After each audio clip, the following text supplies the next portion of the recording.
History is not only about wars and politics, it's about people, choices, and the long journey of a nation. Today, let's take a deep look at the early history of the United States. From small settlements on the edge of a continent to a growing republic. The story begins in the early 1600s. Europeans, mainly from England, sailed across the Atlantic in search of opportunity, land, and sometimes religious freedom. In 1607, Jamestown, Virginia became the first permanent English settlement. Life was harsh. Disease, hunger, and conflict with Native Americans made survival difficult. But over time, more colonies appeared.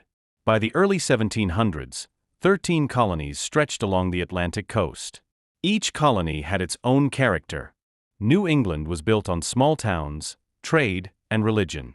The middle colonies thrived with farming and diverse cultures.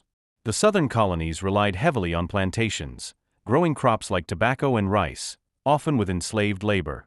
Though different, the colonies shared a common bond: they were all under British rule.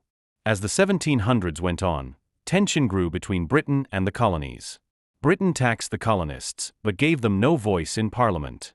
The phrase "no taxation without representation" captured their frustration. I also suggest you guys see this film. Events like the Boston Massacre in 1770 and the Boston Tea Party in 1773 added fuel to the fire. By 1775, open conflict had begun at Lexington and Concord. The American Revolution had started. In July 1776, leaders of the colonies gathered in Philadelphia.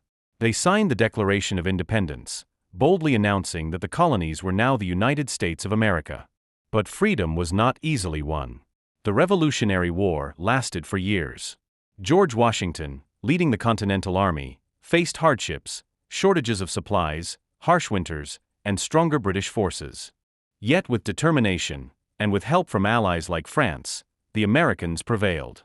In 1783, the Treaty of Paris officially recognized the independence of the United States. If you want to hear the next part, please like, share, and subscribe for me.